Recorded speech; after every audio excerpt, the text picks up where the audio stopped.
Good evening, everyone. Welcome into Vol Society Live on this Tuesday night. My name is David Morrison from the Vol Society, here to break down this upcoming Tennessee-Missouri game. And also, you're a part of this show too, tuning in tonight.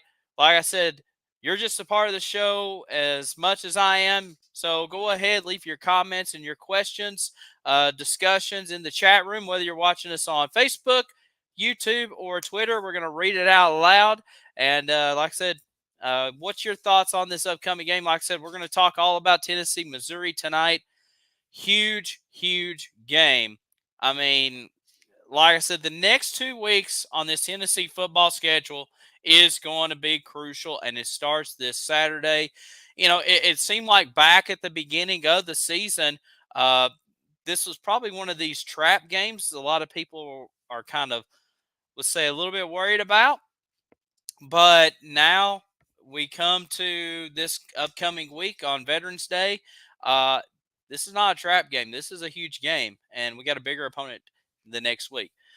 Phil tuning in tonight says, "Good afternoon, David and Brad. Good afternoon to you too." I think of Brad. Brad's not in the chat room just yet. He will be here in a minute. But he always tunes in. But yeah, huge game this week. Tennessee and Missouri, 3:30 on CBS. Uh, Tennessee is a 1-point favorite on the road at Como. 60% chance Tennessee's going to win this game, according to ESPN's FPI projections. Yeah, huge game. I mean, talk about, as I mentioned, what could have been a potential trap game going into Georgia in the next week. Now this is big boy football right here coming up. Toby with a yo, watching us tonight. Big and yo back to you too. Yeah, like I said, huge game. I guess we'll go ahead and talk about this Missouri team. Missouri been the surprise team in the SEC this year. I think a lot of people thought they would be solid, kind of floating under the radar, but probably not what we kind of thought they would be up to this point. Go ahead and pull up their schedule here. What they've done so far. Like I said, they're 7-2 on the year. Uh, you know, they end up slipping a game against LSU, but they were right in there at home on October the 7th. And then they end up going to Kentucky that next week and end up pulling a win over the Wildcats, who was ranked number 24 at the time. They defeated South Carolina pretty handily on the 21st, kind of like everybody has this year. And then falling just short to Georgia last week. Toby says Missouri is good, and indeed they are good, sir. Indeed, they are good. Shout out to Don leaving us a like on the Facebook page. I appreciate that. First shout out of the night. Watching that Missouri Georgia game last week, just kind of breaking down. Well, once again, another opportunity. We are breaking down the next two opponents. I mean, Missouri was right in it. It's just Brady Cook had those two turnovers costly late in the game, and that's kind of where Georgia took over from there. Tracy says we are both 7-2, and we haven't played Georgia yet. Indeed, like I said, Missouri just got done playing the Dogs, and then we get them next week in a crucial SEC game. Brad now in the chat room saying go Vols. I mean, yeah, I mean, like I said, Missouri was hanging right in there with them. Like I said, just the two costly turnovers towards the end just kind of seal the win out for Georgia. So now Mizzou kind of, you know, wounded animal mode at this time, and this is definitely their biggest home game of the season. I mean, LSU was a big home game on October the 7th, which they slipped that one. And then back on September 16th, they had that big win against number 15 Kansas State at that time, number 15 Kansas State, which Harold Mevis kicked that 61-yard field goal to win the game, and that just kind of set the tone for their season. Brad's saying, I don't know about you guys, but I'm very nervous about this game Saturday. Toby says to Brad, not me.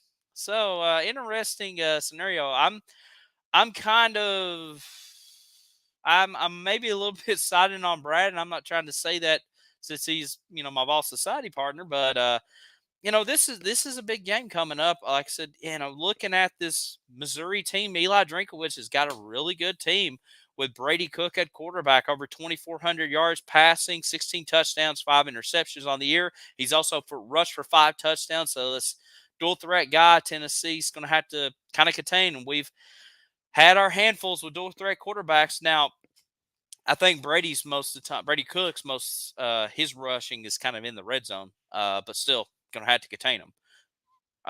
Phil says, I'm going to go on a limb, and I'm going to go on a limb. I think we got this one. And I am. I'm also going to kind of side with Phil on that too. And Brad says this team is no joke, folks.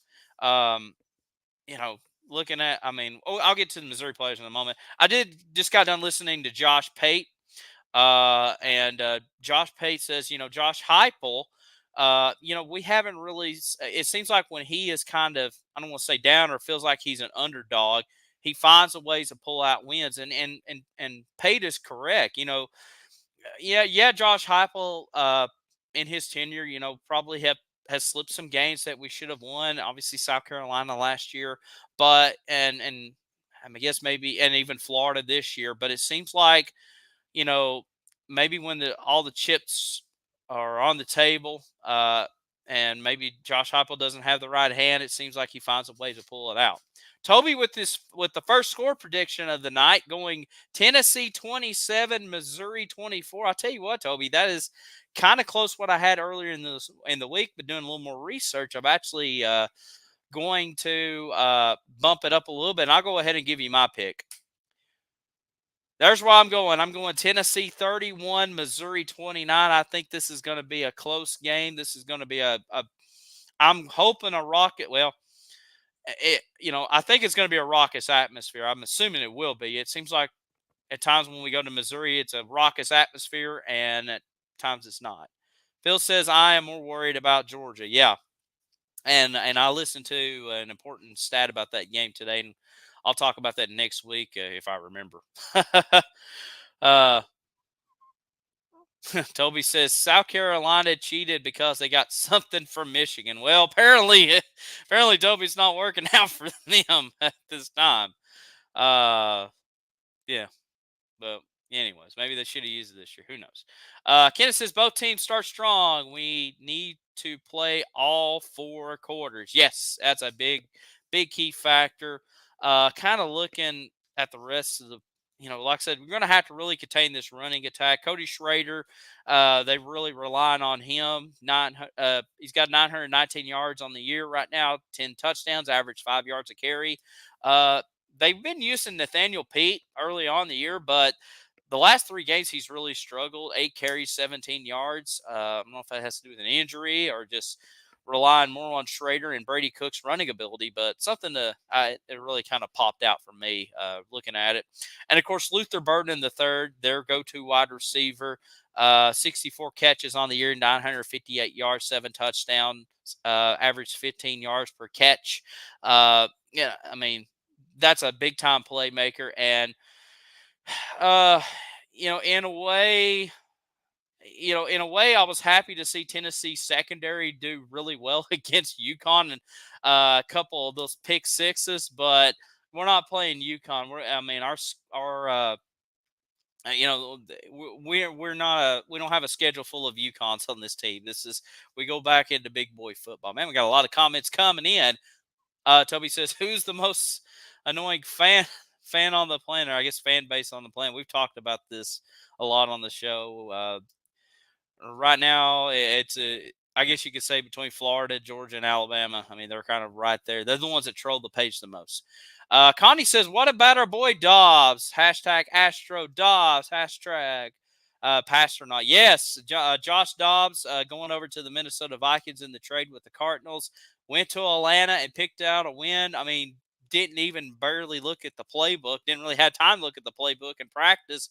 Didn't really know the names and went out to Atlanta and pulled out a huge win. So awesome for Josh Dobbs doing that. Very happy for him. I know Deez is not thrilled since he's a Falcons fan.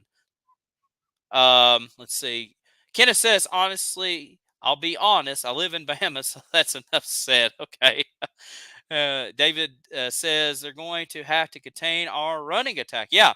Definitely so. It seems like Missouri is always famous, especially since being in the SEC, and I'm sure it's happened even during the Big 12 times. They've always had a very loaded defensive line. I mean, a lot of guys went to the NFL. A couple of guys with a couple of guys that I'll focus on. Darius Robinson, 5.5 sacks. Johnny Walker Jr. Yes, that's his real name. 4 sacks on the year. So our running attack is going to have to really get going. I mean, we're the number one rushing team in the SEC. But it's still going to be, like I said, we're going to have to get everybody going. I think that's what's really going to keep us in this game. Uh, Tracy says Dobbs' story was amazing this weekend. Brad said, "Oh no, oh no." Brad says 34-27 Missouri. Don't hate me, guys. I just have a bad feeling about this one. Oh no. Brad is going with Missouri. Oh boy, we'll get back to you in a minute. Toby says, "I hope y'all have a great night. Go Big Orange, beat Missouri." Thank you, Toby. Uh, man, I'm gonna get to Brad's in just a moment. Kenneth says, "Honest opinion on Nico." I got to saw. So for those who didn't know, I actually ended up going to the Tennessee UConn game. It was kind of a last minute trip up there. Somebody gave me tickets to go up there. That was which that's another. I have another story, and I'll tell it another time. I was where I was originally planning on doing that day, but saving y'all boredom. I'll save for another time. But I ended up going to that game and ended up seeing Nico, and I was happy to see him play. Thought he looked really good. Thought he looked very poised. You could definitely tell, still working out the kinks, kind of going through his true freshman mentality, but happy he got his first touchdown to McAllen Castles. Thought he drove the ball down the field very nicely. I love that touchdown pass he did where he kind of faked the run and then ended up dropping back and dumping over in the middle of the McAllen. So happy he got that under his belt. Um, you know, I don't expect to see Nico to play the next 2 weeks, especially with the opponents. Could see him against Vanderbilt. Depends on if Tennessee can get out of that big lead and kind of backtracking here. I was happy to see Tennessee just put up a dominant performance against UConn. UConn's not a good team at all, and we kind of knew that going in. But I was happy to see Tennessee get out to that big lead and then put Nico in there. Matter of fact, had all four quarterbacks played. Had Gaston Moore and Navy Schuler in there. So I was happy to see all four end up playing, but definitely happy to get Nico several reps under his belt and continuing on. Let's see. Brad says, Brad says, "Ha ha ha! Hope I'm wrong. I really do." Yeah, well, it's going to be a tough game. It's a razor thin game, definitely.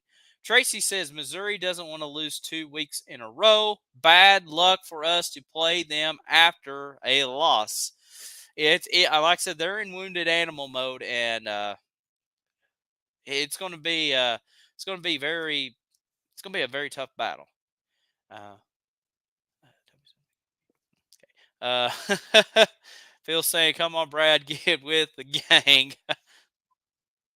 And Brad says, I don't trust our defense in this game. Sorry, David. I don't usually pick against us. Trust me. I hope I'm way wrong. Uh, and then he asked me what the spread is. The spread right now is 1 point. Tennessee is a 1 point favorite going into Saturday. I'm sure it's going to change as the days go on. But it is right now 1 point. It could be a pick 'em by game time. I mean, this is a huge game. You got a lot of great games coming up this weekend. Trish saying Vols for a life. Shout out to her. I just got done doing Tailgate Thursday before I did this live stream, and it was almost like a 13-minute video. I mean, there's a lot of really good games, some intriguing games this weekend, and I think this is probably going to be definitely the most exciting and nerve-wracking game for both fan bases. And don't get me wrong, Ole Miss and Georgia is going to be definitely the game a lot of, I guess, your casual college football fans are going to tune into. But I think this game is going to be the closest game all week, and with Ole Miss and Missouri. Ole Miss, Missouri, Ole Miss, and Georgia. I think Georgia's probably going to end up taking care of business and probably end up winning by a couple of touchdowns, even though Ole Miss has got a good offense. I'll just go ahead and say it. Georgia is number 3 in the nation in third down conversion, defensive third down conversions. They get off the field very quickly, and that's I think Phil mentioned that. Uh, he was nervous about that, and that's the stat that I'm worried about next week. But we'll get into Georgia next week. Um, and let's see here. Kenneth says it's not the size of the dog in the fight, it's the size of the fight and the dog. Go Big Orange. Indeed. Indeed, sir. Brad says, I'm telling you, fellas, this team is not a joke. Phil going his score prediction Tennessee 35, Missouri 25, a 10-point win on the road. That'd be big. I mean, I guess I'll go ahead and say this. I think what's going to happen is Milton has played 2 really good games the last couple of weeks. And now, yeah, last week was an inferior opponent in UConn. I mean, anybody, we could have even started Navy Schuler and probably end up winning big in that one. But, I was happy to see. It seems like Joe's confidence right now, even though it's kind of late in the year, feels like it's growing a little bit. Had a nice game. I mean, he had a solid game against Bama. Then he had a good game against Kentucky. Well, actually, a nice game against Kentucky. And then UConn didn't have to do much, but he really didn't force too many passes down the field except for the trying for the Hail Mary right before the half, which, whatever on that one. But excuse me, I was happy to see him, once what I was hoping he would do at the beginning of the year, you know, find and just check down receivers. And it wasn't like bubble screens or it wasn't anything out of the ordinary. But going over the middle, finding the tight ends, and even Nico picked that up once he came in. I was happy to see Joe. Joe's going to have to continue that. The running game's going to still have to produce like they've done every week so far. You know, Jalen Wright and Dylan Sampson to me are the 2 best running backs we've got. Small is fine, but Sampson and Wright have just kind of overtaken him as far as like capable running backs go. And then, like I said, uh, Joe's going to have to really just read his progressions very well. And he's gotten better, as Brad says. I give it to Milton. He has gotten better. But our defense is the problem. Very worried. We'll get to that in a minute. Kenneth, with this score prediction, falls 31, Missouri 29.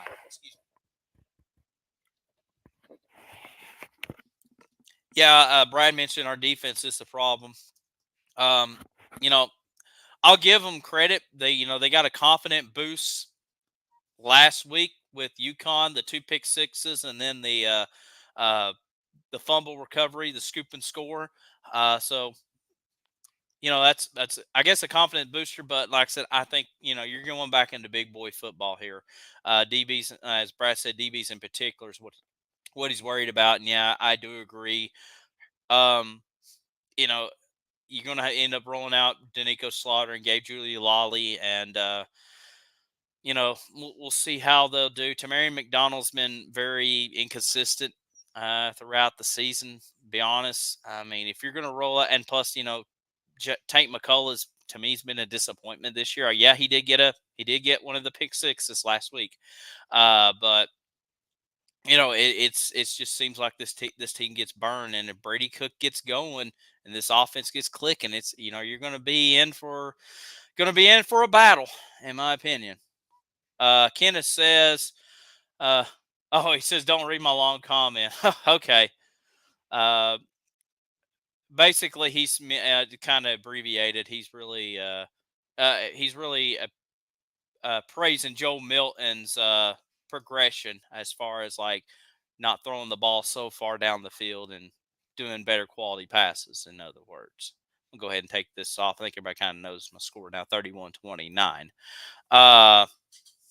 But yeah, I mean, like I said, I think that's what you're going to have to really see. And like I said, defense is going to have to.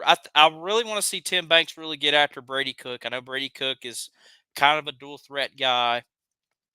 And last year, I was at the game last year in Knoxville when Brady Cook started, and at times he was marching down the field. Matter of fact, Missouri had the lead against Tennessee before Hendon Hooker and the Vols just it's like, all right, we're going to quit messing around and we're going to just now run you out, and that's what they did. Ran the score up on them, and of course Tennessee was still in playoff contention for another week, and we all know what happened that next week. Um,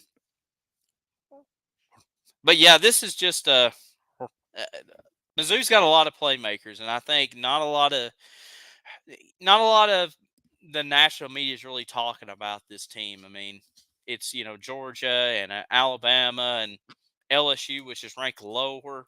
A lot of people talking about them, even Ole Miss. This Missouri team, I mean, they despite the loss to Georgia, they really put on a valiant effort. And like I said, Brady Cook, those two picks really cost him towards the end, but he was doing fine. Cody Schrader was running the ball very well. Luther Burden was doing good. Of course, you're going to have to worry about Harold Mevis. Had that 61-yard field goal kick against Kansas State. Uh, I think he's an All-American at the end of the season. Uh, let's see. Kenneth says, slow and steady wins the race. Just the smart plays. Don't overthrow. I believe we got this. Yeah. Uh, yeah, like I said, don't rush into plays. And that kind of brings me up to another part. Okay, gotcha. Thank you. Okay, Kenneth. And then Phil says need to do some sacking on Brady Cook. Yeah, definitely so. Going to have to really bring pressure, and hopefully Tim Banks can dial up some pressure and try to force Brady Cook into some long passes. And kind of the same way, um, Tracy says winning on the road in the SEC is so hard. Yeah, indeed it is, and we've seen it, all season. Like I said, thankfully Tennessee's still undefeated at home, uh, and we've seen us lose at Florida, lose at Bama, and we've seen other teams struggle on the road. I kind of wish I pulled up the stats here and see who has the best road record. I'm sure it's Georgia, but it's been very crucial this year. Um, the other thing I think Tennessee needs to avoid also, once again, kind of reared its ugly head against UConn, is penalties. A lot of silly penalties, which end up leading to the only points for UConn. That was a field goal. Personal foul penalties, especially a couple on Omar Norman Lott, a couple of 15-yard penalties. We can't do that, especially on the road. That's what's happened to us besides Kentucky. Kentucky, there was a lot of penalties too, but you know, going back to Florida and Bama, we can't have these silly, stupid penalties where, jumping off sides or personal foul penalties. I mean, yes, the holding penalties and pass interference penalties are going to be, controversial at times, but the simple penalties that you can avoid, late hits or face mask penalties or even jumping off sides, lining up correctly, those you got to clean those up, especially on the road. You got to continue to drive down the field.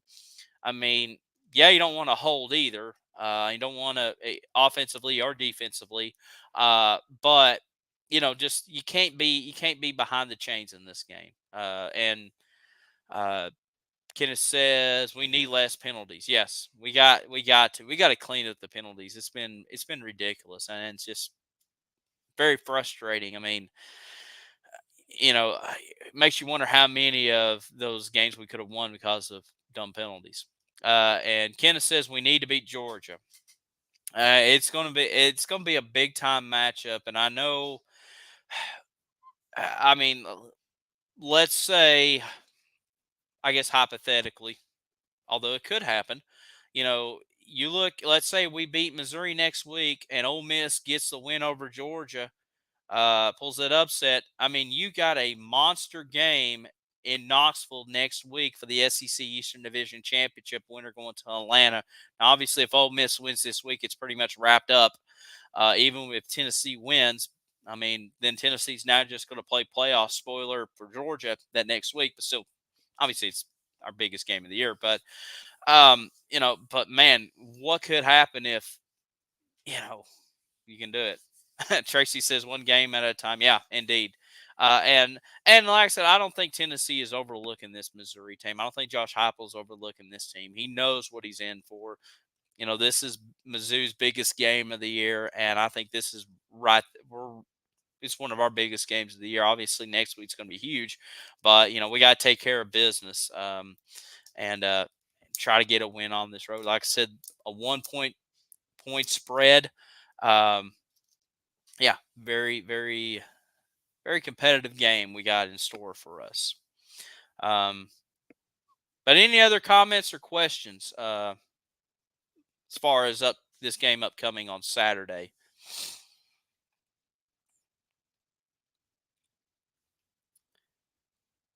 Trying to see if there's any other things I've missed here. I think we've kind of somewhat covered.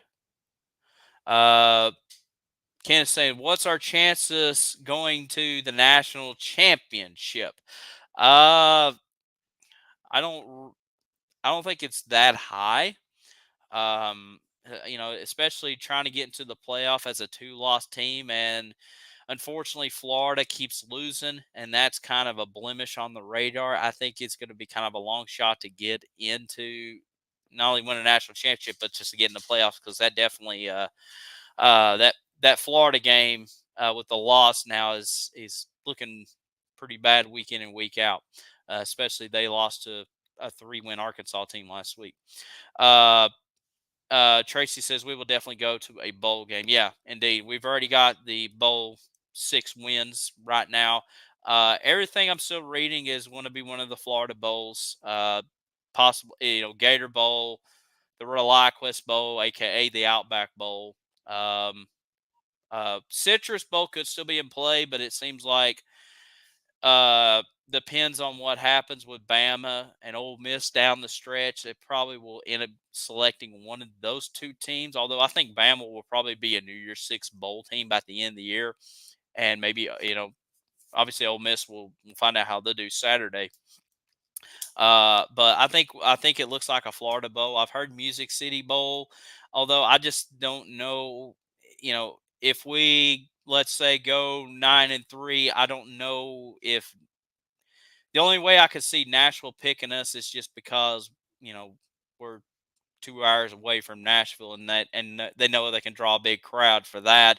It just feels like the Music City Bowl kind of picks that 7-8 win program, so they'll probably kind of go in that direction. Kenneth says, if anybody has any Vol stuff, I need some. I can't find none down here. Okay. I'm sure that, maybe lingering around somewhere. I know there used to be a place in Chattanooga, Hamilton Place Mall, called the Sports Stop, and they had like every team you can think of. So who knows? Phil says, I would love to have Clemson again. Yeah, me too. Although they beat Notre Dame last week. But I love our chances against them if we do cross paths again. Tracy says, if Tennessee beats Missouri, then my guess is College Game Day will show up in Knoxville for the Georgia game. I 100% agree. I definitely think Game Day will be in Knoxville, especially even if, like I mentioned, if Ole Miss happens to beat Georgia, and then they're going on the road to take on a Tennessee team that won. Because looking at the schedule next week for week 12, yeah, I mean, you got a few ranked matchups. Probably the only one that would probably hurt us is you got Washington going to Oregon State, but Oregon State's got 2 losses on the year. I definitely think they will come to Knoxville. If you have an 8-2 Tennessee team and a 10-0 Georgia team, yeah, I definitely think so. But if Missouri wins, probably they'll may go to Corvallis. But you just never know with game day. I was kind of surprised they picked Game Day was going to go to Georgia this week for Ole Miss Georgia. I figured they go to Michigan, Penn State, but you just never know what the mothership's going to do. Phil says, because love to face Clemson again because Dabo has been badmouth us again. He can badmouth about us, whatever. Brad says, here's what I think is going to happen. We lose to Missouri, but then we beat Georgia and Knoxville. That may be that. I'm kind of like I said, I'm still going the opposite way around. Uh, but Kenneth says go big orange, and he says Brad, which side you're on? And Brad says Dabo is a baby, a complete baby. Yeah, flipping hamburgers and everything. Uh, that's still one of our favorite posts we've done. Uh, yeah, that would be. Like I said, I will find. I'll probably be upset after that Missouri loss, but if that does happen, I'll be joyful. Uh, as far as what Vol Society do, so as of right now, uh, Vol Society, if we may have a live stream after the Georgia game, I'll just say that if we do pull out the win, but like I said, we'll come across that when we get there. Brad says I'm all Vol. I just have a feeling. Kenneth says I think we need to take Brad in for questioning.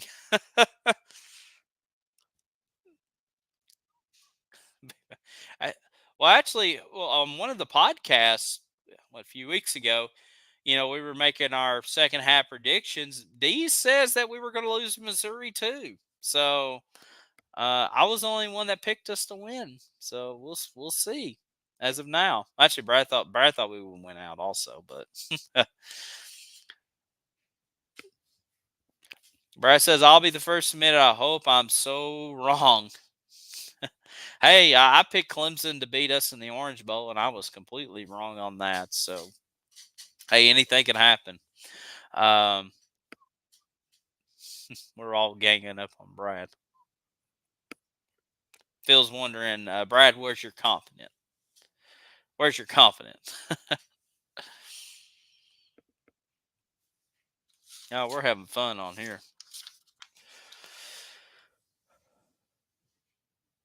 Yeah, kid says you are wrong, but anything is possible, just one play at a time. Yeah, I mean, I'm excited about this game.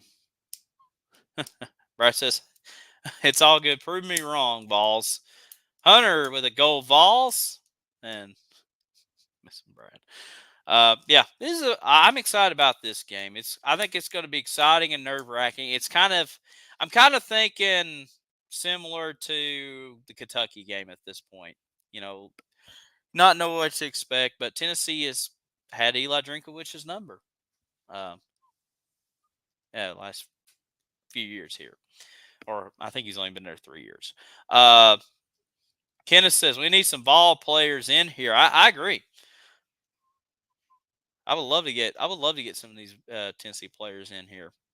We've had player parents that's joined us in the past. Um, if the Vols win Saturday game days, got to be in Knoxville for Georgia. Um, yep. I know we've had who we've had in here. We've had Jeremiah T-Lender's mom in here. We've had Trevor Lewis's mom, I believe, was in here like back at the beginning of the year. Joseph says we still lost to Florida. Yeah, no, we did, and going back to a previous question, I think that's what's going to hurt us getting into the playoffs. Which, even after the Bama loss, I wasn't projecting us to go back in, but that is still a tough loss. Kids said that'd be fire. Brad said I called Ainge. Yeah, we've had Ainge on the podcast before. Um, and we've ran into him several times this year. Brad says Missouri is better than Florida, folks. Yeah, I mean, I think after Saturday we kind of know that now.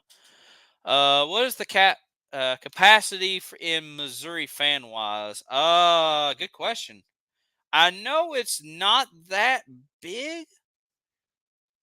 Do a little Google search here. Farott Field in Missouri holds 62,621. So, and that was as of 2019. They did some renovations to the stadium. They've actually went down. They had over 70,000 in 2009 to 2012. Interesting.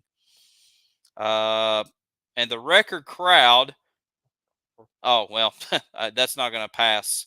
So the highest attendance for Farott Field, the record crowd was back in 1980 against Penn State, where they had 75,000, which that's not going to happen since then. So, yeah, I mean, so what did I say? 60. What did we say? 62,000. Why did they like went down? That's interesting. Yeah. Okay. I'll think about that later. So Brad says not big. That's good for us. That won't be too loud. Uh, so yeah. Uh, oh, my mom's ready to comment. I'll reach that.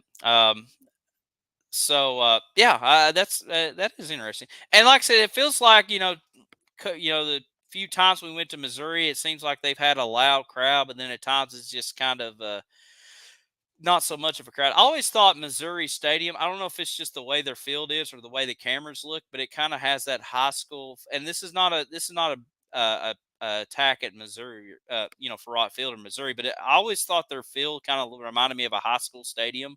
I don't know if it's just the way it's shot, but you don't have that press box camera look like A&M or kind of that mid tier overhead look. It's just kind of like flat, kind of like a watching local high school football in Chattanooga.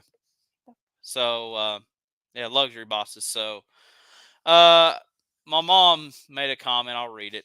I agree with Brad. Missouri will probably win, but since it's your birthday weekend, I hope Tennessee gets a win for you. Happy birthday, David. Well, thank you very much.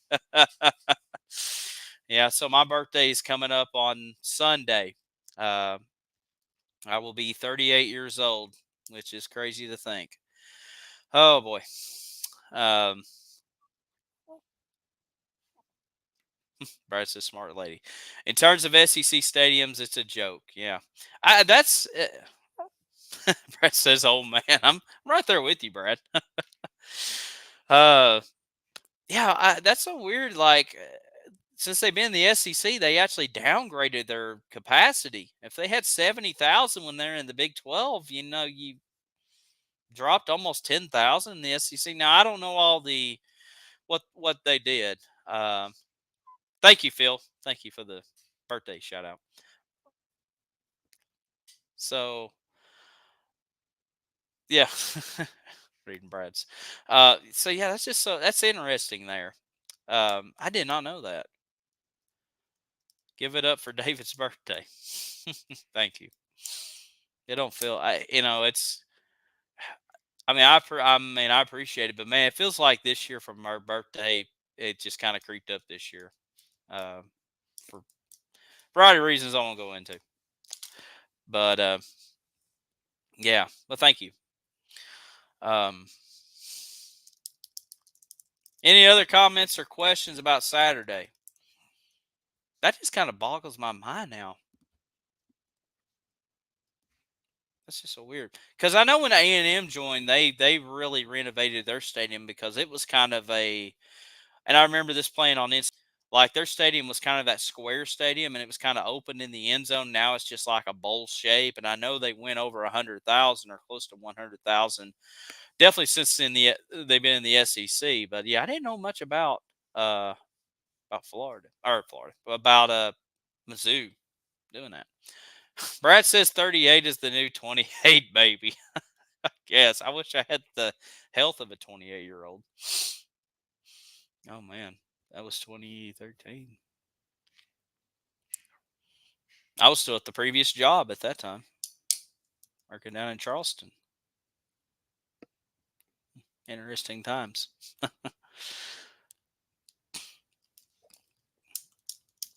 Any other questions or comments here tonight? Like I said, we got huge game coming up. You can. Tracy says you can do 38 push-ups when Tennessee wins. I probably, I probably could. It might take a minute, but I'll try. Phil says, "Have a great night, David and Brad and Vol Society." Thank you, Phil. Uh, tuning in tonight. Does every week, and appreciate it. Uh, yeah, big game. Let's see. Before we get out of here, I'll go ahead and give a Lady Vols update. They're playing Florida A&M tonight. Let's see here. Phil, tell me. Let's see here. Lady Vols wins tonight, 93-64 over Florida A&M. So I'll go ahead and post that score as soon as we're done on Vol Society. Real quickly, I'll talk basketball to wrap this up. Tennessee played Tennessee Tech last night. Big win for the Vol. Well, I guess a kind of a nice start to the season with a win over Tennessee Tech. Dalton Knecht, 17 points last night. I cannot wait to see what he can do the rest of this season. I think this is a steal in the transfer portal. Tennessee picked up the transfer from Northern Colorado, all Big Sky performer. Like I said, he is clearly marked as advertised. Had that nice game against Michigan State in an exhibition matchup, and then now going into the regular season. Which, speaking of Michigan State, they ended up losing to James Madison last night in overtime. So, kind of a rocky start for Tom Izzo and the Spartans. But Tennessee men's basketball team's got a big-time matchup Friday night at Wisconsin. That is going to be a 9 o'clock tip-off on Peacock. And then Phil says, hey, Friday night, Wisconsin. Yep, 9 o'clock. If you have the Peacock app, which is owned by NBC, that's the only place you can catch the Tennessee game is on Peacock Friday night at 9 o'clock Eastern time, 8 o'clock Central. Tennessee at Wisconsin. And then the Vols will – I can't remember who else they get afterwards. I know the Maui tournament's coming up fairly soon, and that's a loaded field with Purdue and Kansas and Gonzaga. Syracuse, UCLA is also in the mix. I mean, it's going to be a tough matchup, but I think Tennessee can match well with them, with a lot of these teams in the Maui tournament. And then the Lady Vols, like I said, they just picked up their first regular season win of the year. Put on a value. By the way, kudos to the University of Tennessee and Team USA, the women's team, put on a exhibition game Sunday night. Team USA did win, which kind of expected. I will give, like I said, it was a good experience for the Lady Vols to play some of the best women's basketball players in the U.S., obviously, and plus also kind of a good tune-up game for the women's team for the Olympics next summer in Paris. Phil saying Woodford. Okay. Oh, okay. But yeah, so like I said, basketball's here. This is a busy time in sports right now. Everything's going on. We just wrapped up baseball and Major League Baseball, and now it seems like every other sport's going on, and especially busy for Tennessee athletics. We got the women's volleyball team about to go into postseason play. You got basketball going on, football still going on. Lady Vol soccer is now done, being eliminated in the SEC tournament. So a lot of good stuff. Oh, that's okay, Phil.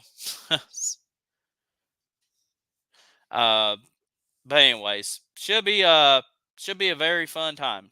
All right, we'll go ahead and wrap it up. Like I said, continue to follow us on Vol Society. We're doing very well.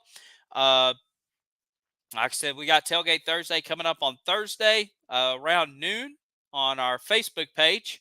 And then, like I said, we'll continue to bring Josh Heupel's press conference each and every Monday right after he's done. So 1 o'clock time, if we remember. And then Vol Society Live each and every Tuesday night right here on our social media pages. Brad says, great show. Prove me wrong, Vols. Prove Brad wrong. I'm the only one on the Tennessee island. Well, there's a few others. But definitely on the Vol Society side. But that's going to wrap it up. Thank you for tuning in to Vol Society Live. Enjoy the rest of your evening. Enjoy the games. Be kind to each other. Like I said, just enjoy this weekend, and we'll catch you all back here next Tuesday night right here on Vol Society. Quick shout outs to Tracy Jared, my dad, Toby, Dawn, my mom, Kenneth, and Trish leaving us the reactions on the Facebook page. Till next week, have a great night and go Vols.